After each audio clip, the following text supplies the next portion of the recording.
है समय नदी की धार के जिसमें सब बह जाया करते हैं, पर कुछ ऐसे भी होते हैं जो इतिहास बनाया करते हैं।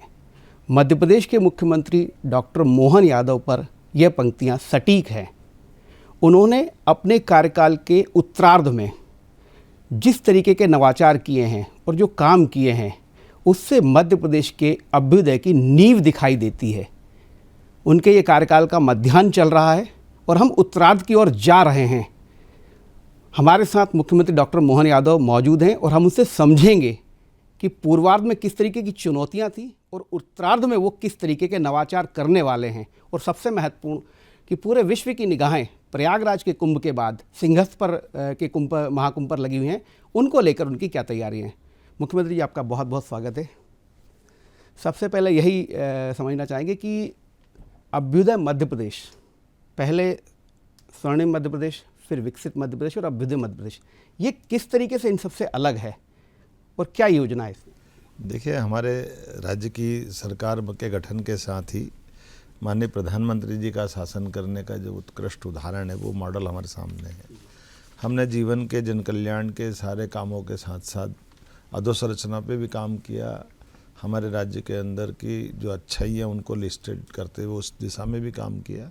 लेकिन विरासत से विकास की जब हम बात करते तो हमारे यहाँ पर सभी क्षेत्रों में समान रूप से आगे बढ़ने के लिए एक तरफ पौराणिक साहित्य का बड़ा प्रचुर भंडार है, एक तरफ हमारे प्राकृतिक संसाधनों की समृद्ध विरासत है, एक तरफ हमारे सभी प्रकार के जनजीवन से लेकर के सभी क्षेत्रों में बड़ी अच्छी संभावना है। और हमारी सरकार ने माननीय प्रधानमंत्री के नेतृत्व में जो मूलभूत सुविधाएं दिलाने की दिशा में जो योजना है, उन योजनाओं को फ्लेक्सिबल योजनाओं के माध्यम से भी, तब उसमें इसी कारण से हम एक तरफ प्रधानमंत्री आवास सबसे ज़्यादा बनाने में मध्य प्रदेश नंबर 1 है।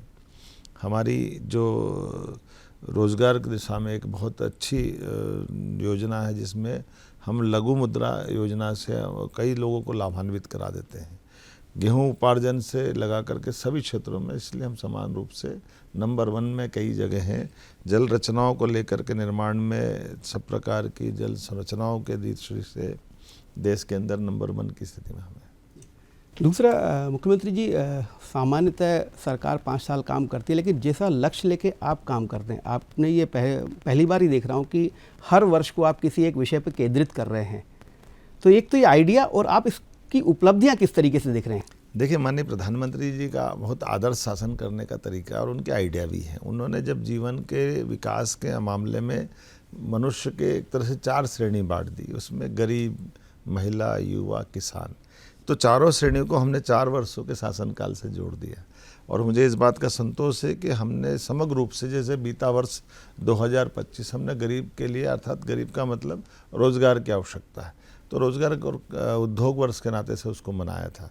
उसका परिणाम रहा कि GIS लगा कि हमारी जो रीजनल इंडस्ट्री कॉन्क्लेव, छोटे छोटे स्थान पे भी जब हमने इंडस्ट्री कॉन्क्लेव की, उसका परिणाम लगभग 10 लाख करोड़ का निवेश हमारा ज़मीन पे, धरातल पे उतरता दिखाई दे रहा है। उसी के साथ साथ जैसे ये वर्ष किसान कल्याण वर्ष के नाते मना रहे हैं, मुझे संतोष है कि उसका परिणाम हमको दिख रहा है, जिसके आधार पर हमारे लिए किसान से जुड़ी हुई बहुत सारी योजनाओं का लाभ हमको मिल रहा है। आने वाला वर्ष हम युवा वर्ष के नाते से मना रहे हैं। तो ये हर एक वर्ग के कल्याण के लिए समग्र एक विभाग के किसान की बात करते हैं, तो केवल किसान को हम कृषि मंत्रालय के भरोसे नहीं छोड़ सकते। किसान की बात करेंगे तो दूध से भी आमदनी होती, तो उसमें पशुपालन विभाग भी आ जाता है, सहकारिता भी आता है, हार्टिकल्चर भी आता है, बिजली भी आता है। ऐसे सारे 16 विभागों को मिलाकर के समग्र रूप से हम उसमें बढ़ते हैं। तो इसमें मुझे संतोष है कि बड़े अच्छे से रिजल्ट भी आ रहे हैं और हमारे सारे विभागों को भी बड़े टारगेट मिल करके हम इसमें अच्छी गति से काम कर रहे हैं। जैसे उदाहरण के लिए हम हमारे रिकॉर्ड तोड़ते जा रहे हैं। गेहूं का भंडारण हमने अपने उपार्जन के माध्यम से राज्य में जो लगभग 14.25 लाख किसानों से जो गेहूं खरीदा है, पूरे देश में सबसे ज़्यादा किसानों से गेहूं खरीदा। तो माननीय प्रधानमंत्री के आशीर्वाद से हमको जो 104 लाख मेट्रिक टन का उपार्जन का मौका मिला और हमने बोनस मिला के 2625 रुपये क्विंटल का, ये रिकॉर्ड हमने बीता अपना जो 78 लाख मेट्रिक टन का था, वो रिकॉर्ड ही हमने तोड़ा है। जी, आपने कृषि वाली बात की, एक सवाल और मेरे मन में आ रहा है कि हमारी जो टीम भी, जब आपने ये MSP पे खरीदी शुरू की थी, हमारी टीम जब ग्रामीण क्षेत्रों में गई पहली बार ऐसा देखने को मिला कि जो सबसे छोटा किसान है, जिसकी संख्या सबसे ज़्यादा 98% शायद 2 हेक्टेयर से कम का किसान है, उनको आपने पहले मौका दिया और इसको लेके बवाल भी मचा। और दूसरा, आप अभी यूरिया और खाद में भी उन्हीं को मौका दे रहे हैं। ये आइडिया कैसे आया? क्योंकि इसके पहले भी बहुत सारे मुख्यमंत्री रहे, पर कभी किसी ने इनके बारे में इस तरीके से नहीं सोचा। देखो, मैं खुद किसान हूँ, मेरी अपनी खेती है, हमारे आसपास में कई सारे ऐसे लोग हैं जिनके लिए कोई 2-4 बीघा का मालिक है, कोई 2-4 एकड़ का मालिक है, कोई धीरे धीरे करके। तो मैं बीच में किसान संघ के साथ बैठा था, उनका भी सुझाव था कि आप किसानों की श्रेणी देख करके भी थोड़ा मदद कराएं। तो सबसे पहले गेहूं खरीदने के लिए, मान लो छोटा किसान, उसको तो ट्रैक्टर भी घर का नहीं है, तो वो ऑटो लेके आता है, कोई अपना कोई साधन लेकर आता है, किराए से लाता है। ऐसे में अगर उसको सही भाव मिल जाए तो पहले हमने प्राथमिकता उनके, आजकल डिजिटल होने का एक फ़ायदा है कि सारे किसानों का रिकॉर्ड, उनकी कितनी ज़मीन है वो भी मालूम पड़ जाती है। उस आधार पे उसका उपार्जन करने में हमने तय कर दिया कि शुरू के 8 दिन तक हम केवल छोटे किसानों से खरीदेंगे, और उसके बाद हम आगे बढ़े कि मध्यम श्रेणी वाले किसानों से खरीदेंगे। मुझे संतोष है कि इसके आधार पर लगभग हमने 7.5 लाख से ऊपर किसानों का, ये जो मध्यम और लघु किसान थे, उनसे हमने उपार्जन किया।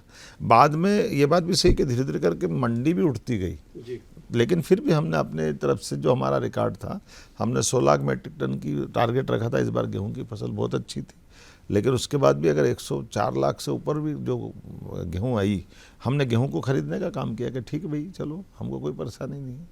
बिल्कुल ठीक है। एक सवाल और, चूँकि आपको सिर्फ 2.5 साल हुए हैं, लेकिन राजनीतिक विश्लेषक भी और हम जैसे पत्रकार भी ये मानते हैं कि इतने कम समय में आप देश के उन चुनिंदा राज्यों के मुख्यमंत्री की श्रेणी में आ गए हैं जो हार्डकोर हिंदुत्व का नेतृत्व करते हैं, चाहे वो योगी जी हों, चाहे हेमंत विश्व शर्मा हो। और आपका पहला आदेश भी जो था लाउड स्पीकर पर बैन, उसको इसी नज़र से, उसके बाद के बहुत सारे आदेश भी इसी। तो क्या आप अपने आप को श्रेणी में मान रहे हैं?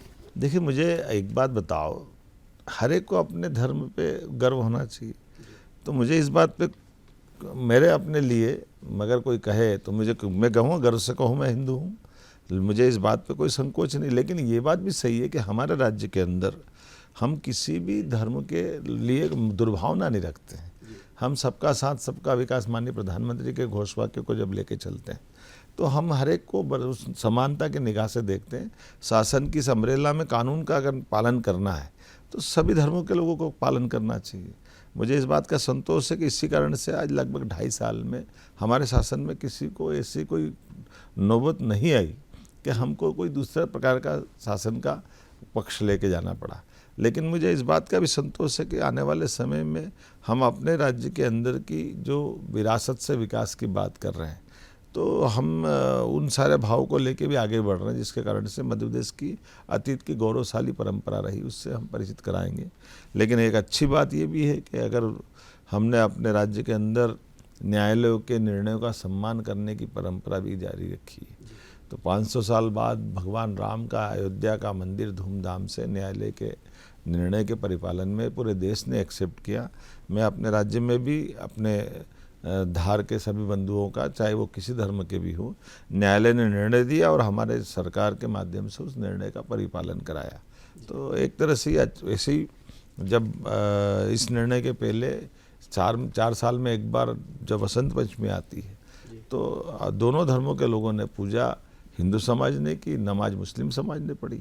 तो ये सांप्रदायिक सौहार्द के अच्छे उदाहरण हैं जिनको याद रखना चाहिए। धर्म की बात निकली है तो पूरे विश्व की निगाहें 2 कारणों से उज्जैन पर टिकी है। एक तो सिंघस 2028 में हो रहा है, दूसरा दूसरे मुख्यमंत्री जो उज्जैन से आते हैं और आपके नेतृत्व में सिंघस्त होगा, तो किस तरीके का नवाचार। और सबसे बड़ी एक सवाल ये भी है कि प्रयागराज में जितनी भीड़ उमड़ी थी, उस चुनौती से निपटने के लिए आपकी क्या तैयारी है? देखिए, ये अब मैं मान के चलता हूँ बदलते दौर के भारत की तरफ जाएंगे। इसमें मेरी अपनी उज्जैन की बात, प्रदेश की बात नहीं, माननीय मोदी जी के नेतृत्व में विरासत से विकास की बात जो हो रही है, तो धार्मिक पर्यटन के बलबूते पर भी राज्य अपनी प्रगति के कई मार्ग खोज सकता है।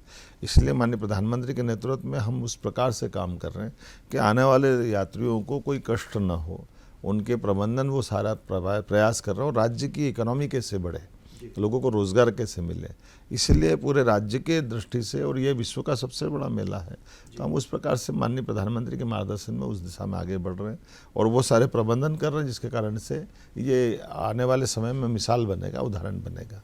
आपने बहुत अच्छी बात एक और कही कि आर्थिक प्रगति भी जो है उससे हुई है। तो ऐसा कोई रिपोर्ट या कुछ बनवाई जा रही है जिन जिन क्षेत्रों में आपने जो है धार्मिक काम किए हैं वहाँ पर, जैसे उज्जैन की बात करें, बोलते हैं इकोनॉमी बहुत तेज़ी से बूम आया है, तो ऐसा कोई सर्वे भी आप करा रहे हैं? देखिए ना, मैं आपको बताना चाहूँगा 2022 में महाकाल के महालोक का लोकार्पण माननीय प्रधानमंत्री श्रीमान नरेंद्र मोदी जी ने किया। उस समय तक हमारे यहाँ प्रति वर्ष केवल 70 लाख यात्री आते थे। आज की स्थिति में 8.5 करोड़ से ऊपर चले गए। 3000 करोड़ की ईयरली हमारी वहाँ की आर्थिक गतिविधियाँ बढ़ गई। तो आज बताइए कौन सा ब्रांड नेम है जिसको अपना उज्जैन का संस्थान नहीं खोल रहे हैं, होटल नहीं खोल रहे, धर्मशाला, होटल, मार्केट, सब प्रकार के काम हर जगह, केवल वहाँ नहीं। हमारा यही स्थान ओंकारेश्वर का दिख रहा है, यही हमारा ओरछा की अंदर दिखाई दे रहा है, राजा राम का धाम हमने पर्यटन विकास निगम के माध्यम से अद्भुत किया है। तो धार्मिक पर्यटन में भी तीर्थाटन के बलबूते पर इकोनॉमी बदलने की ताकत ये हमने बनारस में माननीय मोदी जी के नेतृत्व में देखी, अयोध्या में बदलते दौर का भारत देखा। तो इस प्रकार से प्रत्येक प्रबंधन जिससे राज्य की प्रगति भी हो और आर्थिक गति भी हो, इस प्रकार से हम हर एक अवसर को सुव्यवस्था के माध्यम से जनता की सुविधाओं के लिए जोड़ करके धार्मिक भावनाओं का भी सम्मान हो और राज्य की इकोनॉमी भी बदले। एक सवाल धर्म से जुड़ा और है, विरासत मध्य प्रदेश की बहुत समृद्ध है, लेकिन लोगों को विश्वास नहीं था। मुख्यमंत्री डॉक्टर मोहन यादव ने विरासत पर विश्वास करना लोगों को सिखाया, और जो वैदिक घड़ी का जो कॉन्सेप्ट है वो आज पूरे देश में भी धूम मचा रहा है। विदेशों में तक उसकी जो है समझने की कोशिश की जा रही है कि ये भारत किस दौर में जा रहा है, आधुनिकता के साथ परंपरा का निर्वहन। इसको किस तरीके से? देखो, ये घड़ी का तात्पर्य हमारा प्राचीन ज्ञान विज्ञान बहुत आगे है। अब मैं आपको वैसे ही पूछता हूँ कि घड़ी का समय निर्धारण करने का तरीका क्या है? ग्रीनविच GMT जो, उसके अलावा ग्रीनविच भी करता तो कैसे करता है? जी, GMT टाइम से वो मैच नहीं, GMT टाइम GS, मतलब मैं पूछ रहा हूँ कि आपसे घड़ी की पैमाना क्या है, समय का निर्धारण करने का मूल किस प्रकार से करते हैं? आप ही बता दें बेहतर। जैसे पृथ्वी सूर्य की परिक्रमा लगाती है, तो पृथ्वी सूर्य की परिक्रमा लगाती है तो हमारा अपना 365 दिन के आसपास 364 से दशमलव में आएगा, एक वर्ष होता है। और उसी प्रकार से पृथ्वी दो तरह से घूमती है, एक ऐसे घूमती है और एक ऐसे घूमती है। तो दिनों रात उस सूर्य के सामने आने जाने से हमारे दिनों रात होते हैं। लेकिन अब मैं आपको ये बताऊं कि हर एक ग्रह की अपनी गति है। तो शुक्र हमारा सबसे नज़दीक है सूर्य के, तो उसके 245 दिन में हो जाती है, और शनि सबसे दूर है तो 29.5 साल लगाते हैं। तो ये जो समय की गणना के लिए ग्रहों की एक स्थिति है। ऐसे हमारे 27 नक्षत्र हैं, उसका अधिपति चंद्रमा है, तो उनकी अपनी एक गति है। तो ये हमारा प्राचीन विज्ञान है, समाज के सामने क्यों नहीं आना चाहिए? ऐसे में फिर इनके अंदर में ग्रहों के आधार पर, नक्षत्रों के आधार पर, हमारे दिन मास महीनों के लिए अमावस पूर्णिमा के आधार पर सबका अपना इम्पैक्ट है, सबका अपना एक प्रभाव है। तो हमारे यहाँ ये समय की गणना की घड़ी का हिसाब सूर्योदय से सूर्यास्त तक का एक पक्ष, सूर्यास्त से लेकर सूर्योदय प्रातःकाल तक 2।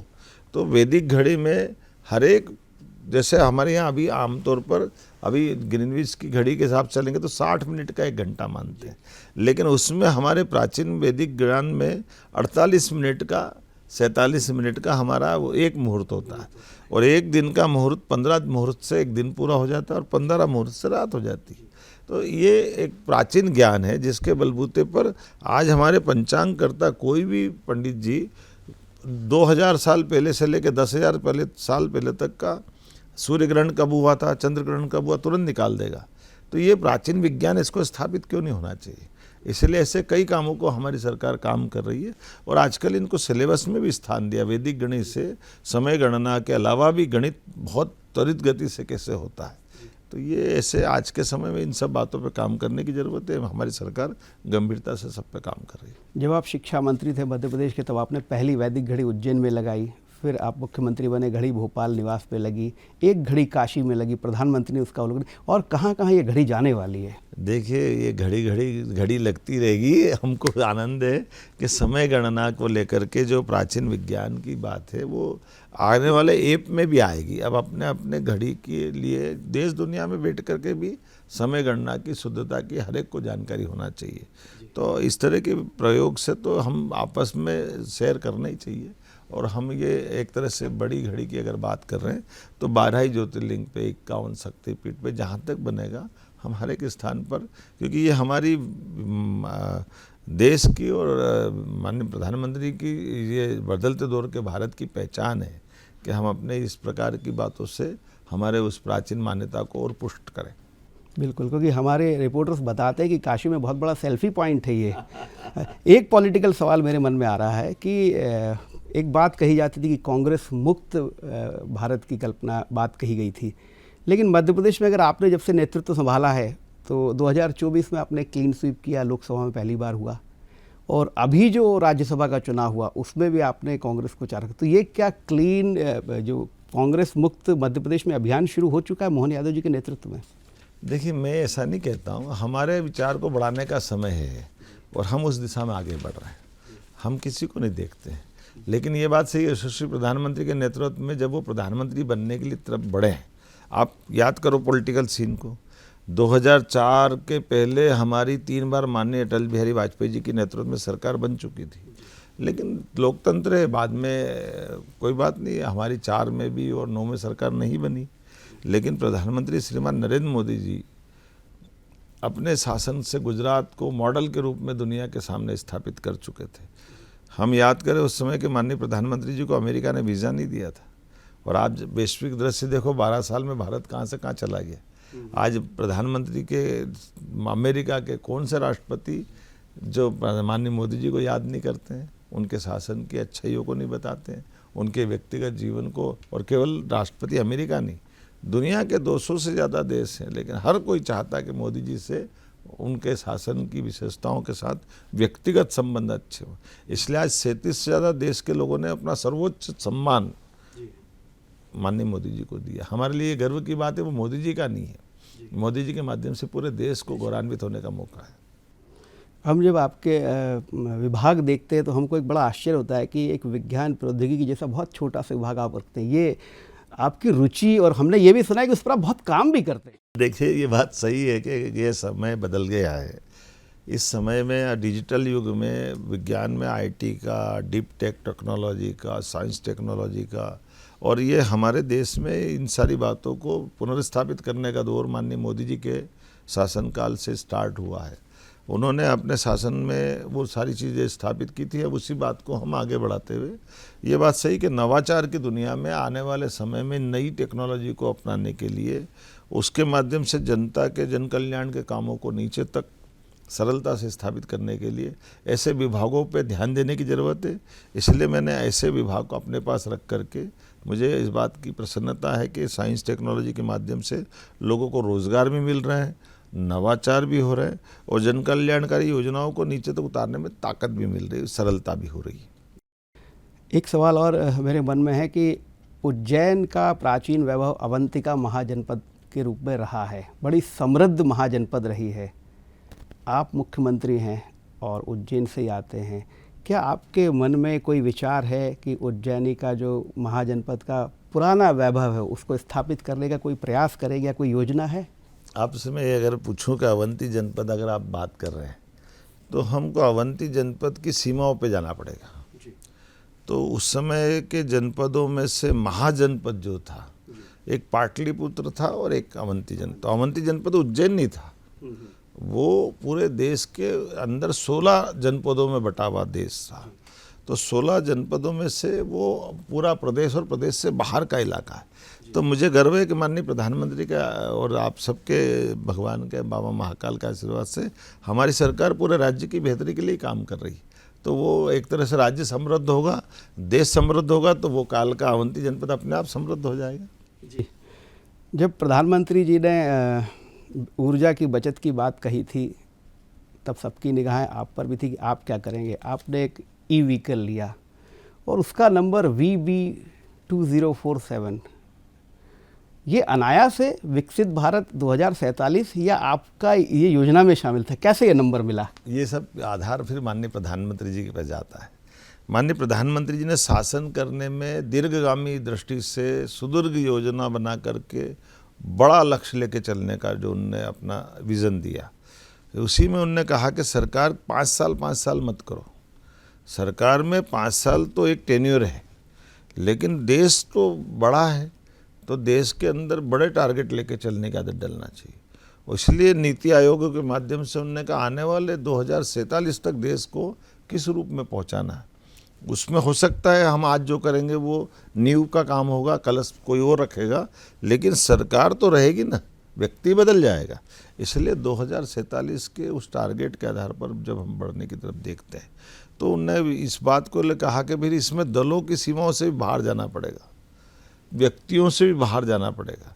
तो पूरे देश को उन्होंने सिखाया। इसलिए जब नीति आयोग की बीते समय जब बैठक हुई थी तो उसमें हर राज्य के मुख्यमंत्री, चाहे वो कांग्रेस के हों या अन्य दल के हों और हमारे अपने दलों के हों या एनडीए के हों, सब इस बात पे विजन से माननीय प्रधानमंत्री से सहमत रहे कि विकसित भारत 2047 का टारगेट भारत को दुनिया के सामने एक समृद्ध देश, शक्तिशाली देश और सभी प्रकार के प्रश्नों के समाधान करने वाले देश के रूप में दुनिया के अंदर हमारी अच्छाई को बताने का भी अवसर है और विकास का बड़ा एक टारगेट लेके चलने की मौका है।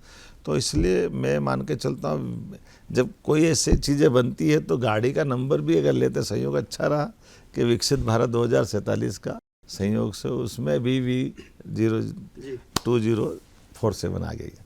जी, आपने विकास की बात कही। बहुत सारे लोग, खासकर आर्थिक विशेषज्ञ, इस बात को मान रहे हैं कि लाडली बहना जैसी योजनाएं की जगह यदि किसी कार्य आधारित योजना पर सरकार काम करती तो ज़्यादा बेहतर होता, उससे रोज़गार भी मिलता और ये पैसा जो जा रहा है इसका सदुपयोग होता। मुख्यमंत्री के रूप में आप क्या सोचते हैं? सनातन संस्कृति को मानते हैं। कभी आप कल्पना करो, आप अपने घर के होने वाले तीज त्योहार रीति रिवाज पे ध्यान देते हो, उसमें क्या होता है? अच्छे से त्यौहार मनाया जाता। कैसे? मान लो विवाह हो रहा है तो विवाह में क्या होता है? विवाह सामग्री खरीदे, भव्य आयोजन किया जाता है। और क्या होता है?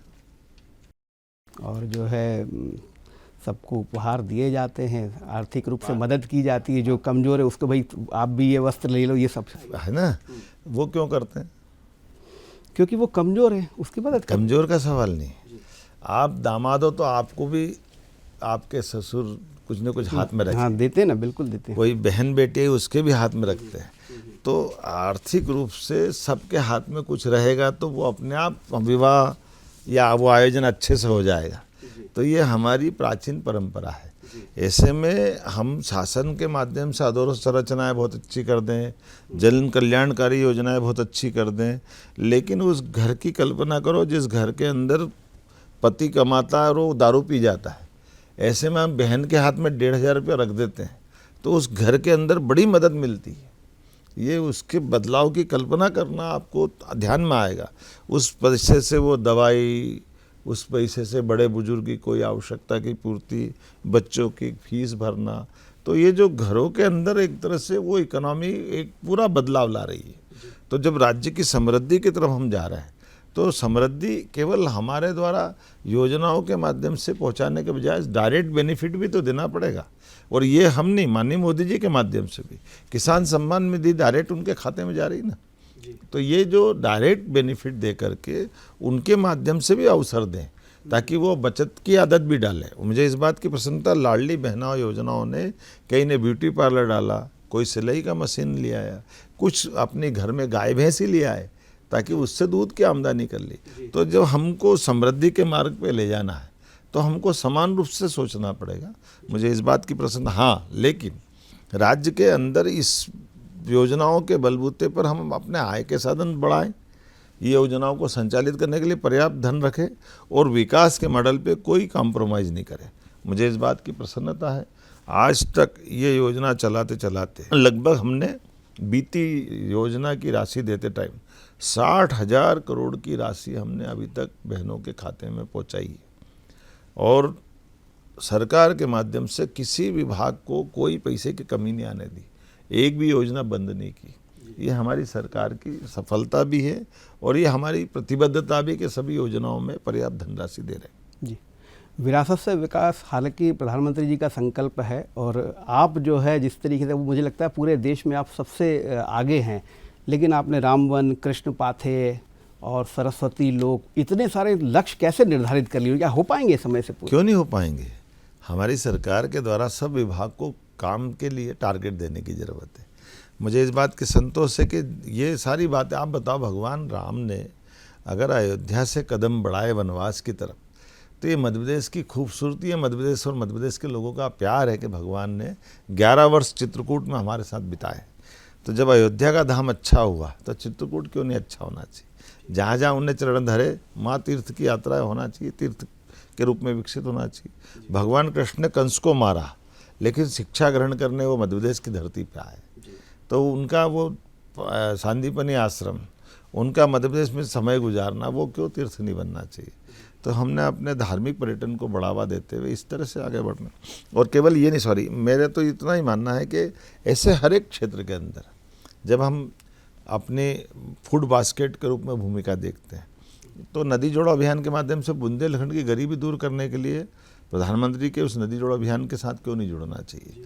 जब हम अपने भंडारण की तरफ देखते हैं तो एक एक करके हर एक क्षेत्र में हमने वो टारगेट लिए जिससे मध्य प्रदेश की समृद्धि आए, हमारे लोगों को काम मिले और देश के साथ कदम से कदम मिला के मध्य प्रदेश सरकार अपनी क्षमता योग्यता से आगे बढ़े। बस मुख्यमंत्री जी, एक छोटा सा रैपिड फायर राउंड खेलता हूँ मैं आपसे। बस एक नेता के बारे में पूछूंगा और उसमें एक लाइन में आप अगर बता पाएँ। प्रधानमंत्री नरेंद्र मोदी अद्भुत व्यक्तित्व है और हमारा सौभाग्य कि देश का वो नेतृत्व कर रहे हैं। गृह मंत्री अमित शाह, उनके नेतृत्व में माननीय प्रधानमंत्री के आशीर्वाद से नक्सलवादियों को मुक्त करने के लिए मध्य प्रदेश सदैव उनका मार्गदर्शन का आभारी रहेगा। नेता प्रतिपक्ष राहुल गांधी, अभी तक के जितने नेता प्रतिपक्ष हुए उसमें सबसे फेल नेता प्रतिपक्ष, और चुने हुए इतने बड़े दुनिया के सबसे बड़े लोकतंत्र के लिए ये बड़ा कमज़ोर पक्ष है कि उनके जैसा व्यक्ति आज अपोजिशन का लीडर है, जिसकी भाषा से, सोच से देश को कई बार नीचा देखना पड़ता है। डॉक्टर मोहन यादव, एक कार्यकर्ता के नाते से भारतीय जनता पार्टी ने ऐसे परिवार से लाके हमको इस जगह पे बिठाया जिसके बारे में हम कभी सोच नहीं सकते थे, लेकिन माननीय प्रधानमंत्री जी, पूरी पार्लियामेंट्री बोर्ड और भाजपा का ये अपने लोकतंत्र के प्रति विश्वास है कि सबका साथ, सबका विकास, सबका विश्वास, सबका प्रयास केवल बोलने का नहीं, हर एक व्यक्ति को मौका देने का ये मौका है कि जिसके घर कोई सांसद, विधायक, मंत्री नहीं, उसके घर से मुख्यमंत्री बना दे और एक किसान परिवार के व्यक्ति को यहाँ तक बिठा दे। मुझे इस बात का संतोष है कि आज उसी सोच के आधार पर हमारे राज्यसभा सांसद माझी समाज के इतने बड़े आबादी के व्यक्ति को, जिसका कोई सांसद विधायक नहीं है, उसको उच्च सदन में हम बिठा रहे हैं। हर एक समाज को लेकर चलने के लिए पार्टी का ये जो तरीका है, उसी का एक छोटा सा लघु रूप मोहन यादव है। मुख्यमंत्री जी, आपका बहुत बहुत धन्यवाद BSTV को समय देने के लिए, और आपके इस उत्तरार्ध के जो समय बचा है उसके भी बहुत अच्छे उज्जवल, इस सरकार का उत्तरार्ध, इस सरकार का उत्तरार्ध जी, आपको बहुत बहुत उसके शुभ। तो ये थे मुख्यमंत्री डॉक्टर मोहन यादव जी, जिन्होंने बताया कि किस तरीके से उन्होंने अपनी सरकार के पूर्वार्ध में जो काम किए और किस तरीके से उत्तरार्ध में वो काम करने वाले। उन्होंने ये भी बताया कि सिंहस्थ को लेकर उनके मन में क्या है और किस तरीके से बहुत आसान, व्यवस्थित तरीके से संपन्न होगा। अगली बार हम फिर मिलेंगे किसी नई शख्सियत के साथ, तब तक के लिए नमस्कार।